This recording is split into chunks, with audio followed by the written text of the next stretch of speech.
Hey guys, ఎలా ఉన్నారు? Last year Elon Musk మన ఇండియాని విజిట్ చేశారు. ప్రైమ్ మినిస్టర్ నరేంద్ర మోదీ గారితో మీటింగ్ కూడా జరిగింది. మీటింగ్ అయ్యాక బయటకు వచ్చి ఇలాన్ మస్క్ ఇలా చెప్పాడు.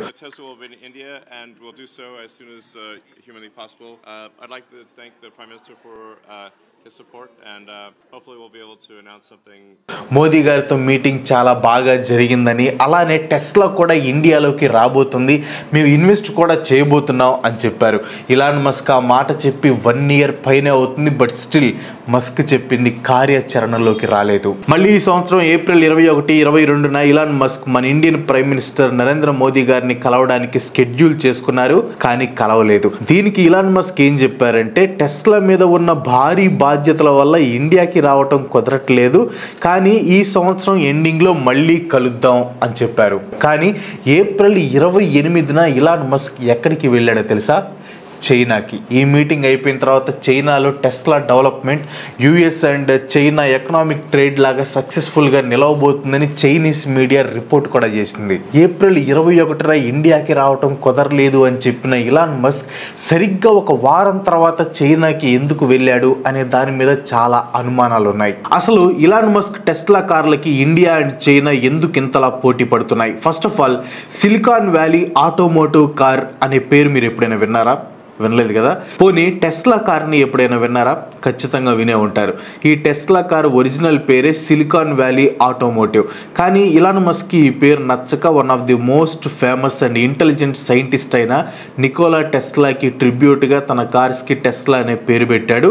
ఇప్పుడు ఇది ప్రపంచంలోనే one of the most famous electric cars అయింది. ఈ కార్స్ టోటల్ ఆటోమోటివ్ ఇండస్ట్రీలోనే ఒక పెద్ద రెవల్యూషన్ని క్రియేట్ చేశాయి. ఒకప్పుడు చాలా కంపెనీస్ ఎలక్ట్రిక్ అనేవి పాసిబుల్ కాదు, ఫ్యూయల్ కార్స్ని ఎఫిషియెంట్గా తయారు చేయాలి అని చూసేవి. కానీ ఇలాన్ మస్క్ టెస్లా ఎలక్ట్రిక్ కార్స్ రావడంతో ఆటోమోటివ్ ఇండస్ట్రీలో ఈ కంపెనీ ఒక గేమ్ చేంజర్గా నిలబడింది, ఒక రేంజ్లో సక్సెస్ని సాధించింది. వీటి సక్సెస్కి 4 కీ ఫ్యాక్టర్స్ ఉన్నాయి. ఆ ఫ్యాక్టర్స్ ఏంటో తెలుసుకునే ముందు ఈ ఛార్జింగ్ ఇన్ఫ్రాస్ట్రక్చర్ని ఆప్టిమైజ్ చేయడానికి, యూసేజ్ ప్యాటర్న్స్ని అనలైజ్ చేసి కొత్త ఛార్జింగ్ పాయింట్స్ ఏ లొకేషన్లో పెడితే మంచిది, గ్రిడ్ డిమాండ్స్ని మేనేజ్ చేయడానికి, ఇలా చాలా డేటా డ్రివెన్ ఆల్గారిథమ్స్ని యూజ్ చేసి ఎలక్ట్రిక్ వెహికల్స్ని ఇంప్రూవ్ చేయడానికి డేటా సైన్స్ టెక్నాలజీని యూజ్ చేస్తారు. అండ్ మీకు తెలుసా, ఇండియాలో job listings for data science 29% increase అయింది. 2026 నాటికి డేటా సైంటిస్టులకి గ్లోబల్ డిమాండ్ 200% పెరగనుంది. ప్రజెంట్ డేటా సైన్స్ అనేది బూమింగ్ టెక్నాలజీ, చాలా డిమాండ్ ఉన్న జాబ్ ప్రొఫైల్ కూడా. ఇన్ కేస్ మీరు కూడా మీ కెరియర్ని డేటా సైన్స్లో బిల్డ్ చేద్దాం అనుకుంటే మీకు ఓడిన్ స్కూల్స్ బూట్ క్యాంప్ని సజెస్ట్ చేస్తాను. ఇది live instructor led boot camp, mock interviews ఉంటాయి and dedicated job application portal కూడా ఉంటుంది. అండ్ బెస్ట్ పార్ట్ ఏంటంటే అంత ప్రాజెక్ట్ బేస్డ్ లెర్నింగ్ ఉంటుంది. అండ్ కోర్స్ ఫీజులో 2 ఆప్షన్స్ ఉంటాయి. First option pay full course fee 75,000 plus GST. దీంట్లో ఈఎంఐ ఆప్షన్ కూడా అవైలబుల్గా ఉంటుంది అండ్ 10,000 వరకు ఎర్లీ బర్డ్ ఆఫర్ కూడా ఉంది. అండ్ నాకు నచ్చిన ఆప్షన్ అయితే సెకండ్ది, pay 40,000 plus GST in advance and attend full course. Odin school ద్వారా మీకు జాబ్ వచ్చాక మీ యాన్యువల్ సిటీసీలో 10% పే చేయాలి. నెక్స్ట్ బ్యాచ్ వచ్చేసి జూలై 27న స్టార్ట్ అవుతుంది. వీళ్ళకి 500కి పైగా హైరింగ్ పార్ట్నర్స్ ఉన్నారు, 4,000కి పైగా యాక్టివ్ లెర్నర్స్ కూడా ఉన్నారు. చాలా సక్సెస్ స్టోరీస్ కూడా మీరు ఇక్కడ చూడొచ్చు. ఇన్ కేస్ మీకు కూడా డేటా సైన్స్లో ఇంట్రెస్ట్ ఉంటే ఈ ఫామ్ని ఫిల్ చేసేయండి, వాళ్ళే మీకు కాల్ చేస్తారు. దీనికి సంబంధించిన లింక్ కింద డిస్క్రిప్షన్లో పిన్ చేసిన కామెంట్స్లో ఉంటుంది. ఇంట్రెస్ట్ ఉన్న వాళ్ళు ఖచ్చితంగా చెక్ చేయండి. And get back to the video.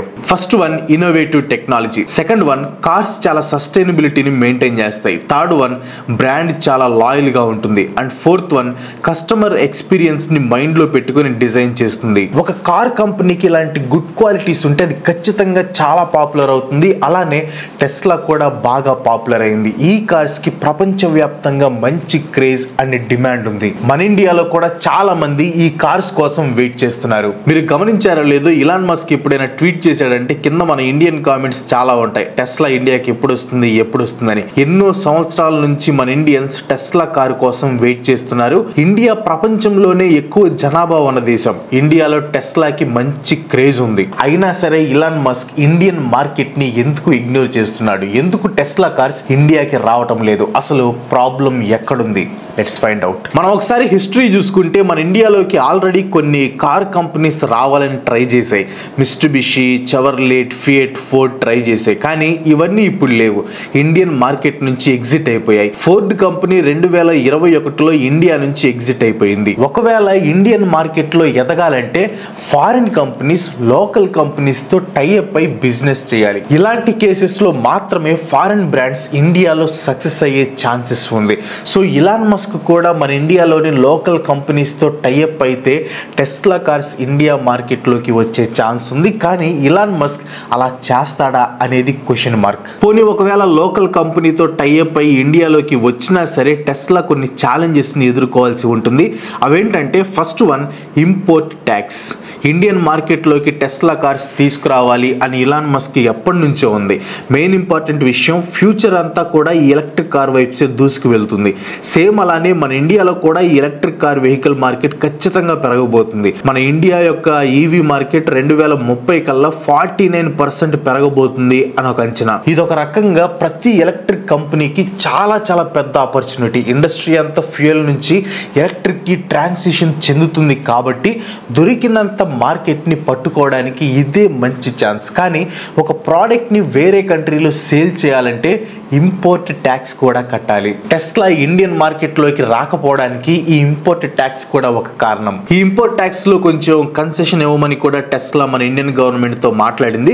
For example, ఒక కార్ వాల్యూ $40,000 కంటే ఎక్కువ ఉంటే, అంటే మన ఇండియన్ కరెన్సీలో చెప్పాలంటే 33 లక్షల పైనే ఉంటే ఆ కార్ యూనిట్స్ మొత్తం ఇంపోర్టెడ్ అయితే 100% ఇంపోర్ట్ ట్యాక్స్ కట్టాలి. అంటే దాని అర్థం, ఒక టెస్లా కార్ ప్రైస్ 33 లక్షల పైనే ఉంటే అది ఇండియాలో అమ్మాలంటే 66 లక్షలు అవుతుంది. అదే 33 lakhs కంటే తక్కువ ఉంటే 60% ఇంపోర్ట్ ట్యాక్స్ కట్టాల్సి ఉంటుంది. ఇది యూనిట్ సైజ్ అండ్ కాస్ట్ ని బట్టి వ్యారీ అవుతుంది. ఈ ఇంపోర్ట్ ట్యాక్స్ వల్ల టెస్లా కార్ కాస్ట్ చాలా ఎక్కువైపోతుంది. సో అందుకే ఇప్పటి వరకు ఇండియన్ మార్కెట్ లోకి రాలేదు. బట్ 2024 మార్చ్లో గవర్నమెంట్ ఈ ఎలక్ట్రానిక్ వెహికల్స్ కి కొత్త పాలసీని తీసుకొని వచ్చింది.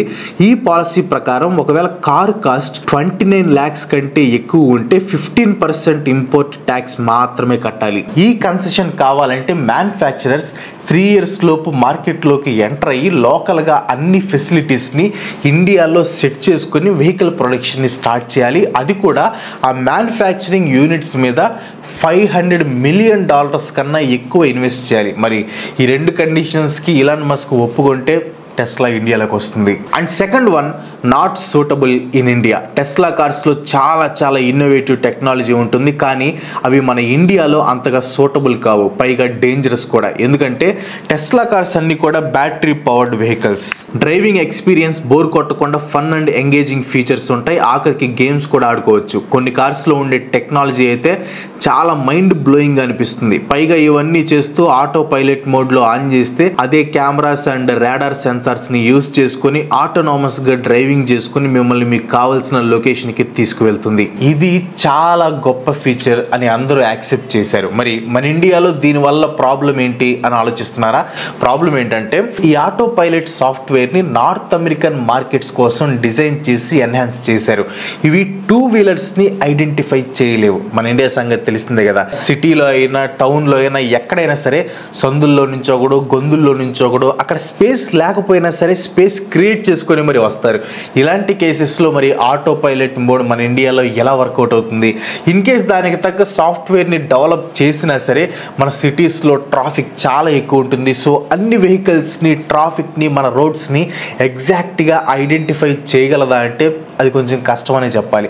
అంతేకాదు టెస్లా కార్స్ అన్ని ఎలక్ట్రిసిటీ మీద నడుస్తాయి అని అందరికీ తెలిసిందే. మరి వాటికి సరిపడా ఫెసిలిటీస్ మన ఇండియాలో ఉన్నాయా అంటే లేవని చెప్పాలి. సపోజ్ ఇప్పుడు మీరు ఫ్యూయల్ వెహికల్స్ వాడుతుంటే వాటికి కావాల్సిన పెట్రోల్ అండ్ డీజిల్ కి పెట్రోల్ బంక్స్ చాలా ఉంటాయి. మధ్యలో ఫ్యూయల్ అయిపోతే ఎక్కడో ఒక చోట పెట్రోల్ బంకులు ఉండే ఛాన్స్ ఉంది. దగ్గరలో ఉంటే నెట్టుకొని వెళ్తాం, దూరంలో ఉంటే ఈ ఆటోనే ఎక్కి బాటిల్లో కొట్టించుకొని రావచ్చు.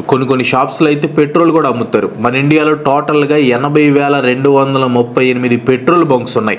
సేమ్ అలానే ఎలక్ట్రిక్ కార్స్ కి సోర్స్ ఎలక్ట్రిసిటీ, వాటిలో ఛార్జింగ్ ఉంటేనే వెహికల్ రన్ అవుతుంది. ఇది అందరికి తెలిసిన విషయమే. కానీ మన ఇండియాలో ప్రస్తుతం 6,000 ఛార్జింగ్ స్టేషన్స్ మాత్రమే ఉన్నాయి. సో ఇది కూడా మెయిన్ ప్రాబ్లమ్ గా మారే ఛాన్స్ ఉంది. మన ఇండియా 2030కి 46,397 ఛార్జింగ్ స్టేషన్స్ ని బిల్డ్ చేయాలి అని అనుకుంటుంది. మరి ఆ టైంకి ఈ నెంబర్ ఆఫ్ స్టేషన్స్ సరిపోతాయా లేదా అనేది కూడా చెప్పలేం. And third one, tough competition inside India. మన ఇండియాలో ఉన్న ఎలక్ట్రిక్ వెహికల్ మార్కెట్ ని ఎక్కువగా డామినేట్ చేస్తున్న కంపెనీ టాటా మోటార్స్. మిగిలిన వాటితో పోల్చుకుంటే టాటా కంపెనీ ఒక్కటే 72% షేర్ ని డామినేట్ చేస్తుంది. ఈ గ్రాఫ్ చూస్తే ఆ విషయం మీకు ఈజీగా అర్థమవుతుంది. టాటా నుంచి వచ్చిన EV vehicles, Nexon EV, Tigor EV, Tiago EV models అన్ని కూడా చాలా బాగా సక్సెస్ అయ్యాయి. మన ఇండియన్ రోడ్స్ కి తగ్గట్టున్నాయి, పైగా ఇండియన్స్ కి తగ్గ ప్రైస్ లోనే సరిపడా ఫీచర్స్ తో ఉన్నాయి. టాటాకి మెయిన్ అడ్వాంటేజ్ ఏంటంటే మన ఇండియన్ కల్చర్ని, మన ఇండియన్ మైండ్ సెట్ని బాగా అర్థం చేసుకోగలదు. కాబట్టి మన టేస్ట్కి తగ్గట్టు వాళ్ళు అడాప్ట్ అవ్వడం చాలా చాలా ఈజీ. కానీ టెస్లా కంపెనీ వచ్చి ఎస్టాబ్లిష్ అయ్యి సెటిల్ అయ్యి సక్సెస్ఫుల్గా రన్ అవుతూ ఎస్టాబ్లిష్ అవ్వాలంటే చాలా టైం పడుతుంది, పైగా కష్టం కూడా. మన ఇండియా ఛార్జింగ్ స్టేషన్లో ఒక అడుగు ముందే ఉంది. రీసెంట్గా $2 బిలియన్ ఈవీ ఇన్ఫ్రాస్ట్రక్చర్లో ఇన్వెస్ట్ చేసింది. ఇందులో భాగంగానే కొత్తగా 10,000 ఛార్జింగ్ స్టేషన్స్ని కట్టబోతుంది. కొత్తగా వచ్చిన ఈవీ పాలసీతో టెస్లా ఎప్పుడైనా మన ఇండియన్ మార్కెట్లోకి రంగంలోకి దిగే ఛాన్స్ ఉంది. కానీ టాటా మోటార్స్ మాత్రం ఎట్టి పరిస్థితుల్లో అయినా గట్టిగా కాంపిటీషన్ ఇవ్వబోతుంది. ఒకసారి ఇలాన్ మస్క్ రతన్ టాటా గారి టాటా మోటార్స్ గురించి ఏం చెప్పారో వినండి. It's a great idea, and Ratan is a gentleman in the scholar and exactly right. all, all of those I agree with. Yes, it's hard not to. Yeah, exactly. I think where it's going to become challenging in the future is as the price of gasoline rises, the cost of acquiring the car is much less of an issue than the cost of operating the car. అలా అని టెస్లాని తక్కువ అంచనా వేయలేవు. ఎందుకంటే లగ్జరీని, మంచి driving experience ని provide చేయడంలో world wide గా success అయింది. ప్రైస్ విషయానికి వస్తే టాటా మోటార్స్ మాస్ మార్కెట్ ని ఎక్కువగా టార్గెట్ చేస్తే టెస్లా లగ్జరీ మార్కెట్ ని ఎక్కువగా టార్గెట్ చేస్తుంది. టాటా ఈవీ కార్స్ ప్రైస్ వచ్చేసి $10,000 నుంచి $24,000 మధ్యలో ఉంటాయి. అంటే మన ఇండియన్ కరెన్సీలో చెప్పాలంటే 8.3 lakhs నుంచి 20 lakhs లోపు. అదే టెస్లా కార్స్ ప్రైస్ వచ్చేసరికి 33 లక్షల పైనే ఉంటుంది. మన ఇండియన్స్ మైండ్ సెట్ ఎలా ఉంటుందో మీ అందరికీ తెలుసు. ఏదైతే చీప్ అండ్ బెస్ట్ లో వస్తుందో దాన్ని ఎక్కువ ప్రిఫర్ చేస్తారు. పైగా మిడిల్ క్లాస్ ఫ్యామిలీస్ ఎక్కువ శాతం కాబట్టి cheap and best mind set market ఎక్కువగా ఉంటుంది. ప్రైస్ విషయంలో టాటా మోటార్స్ ని టెస్లా బీట్ చేయడం కష్టం అవ్వచ్చు, కానీ రేంజ్ విషయంలో మాత్రం టెస్లానే బెస్ట్. డ్రైవింగ్ రేంజ్ లో టెస్లా టాటాని బీట్ చేయగలదు. డ్రైవింగ్ రేంజ్ ఎలా క్యాలిక్యులేట్ చేస్తారంటే ఒక కార్ని ఫుల్ గా ఛార్జింగ్ పెట్టి ఎన్ని కిలోమీటర్స్ ట్రావెల్ చేయగలదో అది ఆ కార్ యొక్క డ్రైవింగ్ రేంజ్ అనమాట. ఈ విషయంలో మాత్రం టెస్లానే ముందుంది. టెస్లా మన ఇండియాలోకి రావాలంటే గవర్నమెంట్ పెట్టిన కండిషన్స్ అన్నిటిని ఒప్పుకొని ఇండియా మార్కెట్ లోకి ఎంటర్ అవ్వాలి. ఇన్ కేస్ ఎంటర్ అయ్యాక కూడా పైన చెప్పుకున్న ఛాలెంజెస్ అన్నిటిని దాటుకొని సక్సెస్ సాధించాలి. మరి టాటా మోటార్స్ ఇచ్చే హెవీ కాంపిటీషన్ ని తట్టుకొని టెస్లా ఇండియాని రూల్ చేయగలదా లేదా? మీరు దేన్ని ప్రిఫర్ చేస్తారు, టాటానా లేకపోతే టెస్లానా? కింద కామెంట్ చేయండి. అండ్ మీరు కొనకపోయినా మీ చాయిస్ ఏంటో కామెంట్ చేయండి. అంటే మీ దగ్గర డబ్బులు, నా దగ్గర డబ్బులు, నేను కొనలేను అలా కాకుండా ఇన్ కేస్ మీకు అవకాశం వస్తే టాటాని చూస్ చేసుకుంటారా లేకపోతే టెస్లానా? నేనైతే ఆబ్వియస్గా టెస్లాని చూస్ చేసుకున్నాను, ఎందుకంటే దాంట్లో ఉండే ఫీచర్స్ అలాంటివి అనమాట. So that's all for today. ఈ వీడియో మీకు అనిపించింది కింద కామెంట్లో పోస్ట్ చేయండి. వీడియో ఇస్తే లైక్ కొట్టి మీ ఫ్రెండ్స్ షేర్ చేయండి. ఇలాంటి వీడియోస్ చేయండి. వెంటనే మన ఛానల్కి సబ్స్క్రైబ్ చేయండి. Bye bye.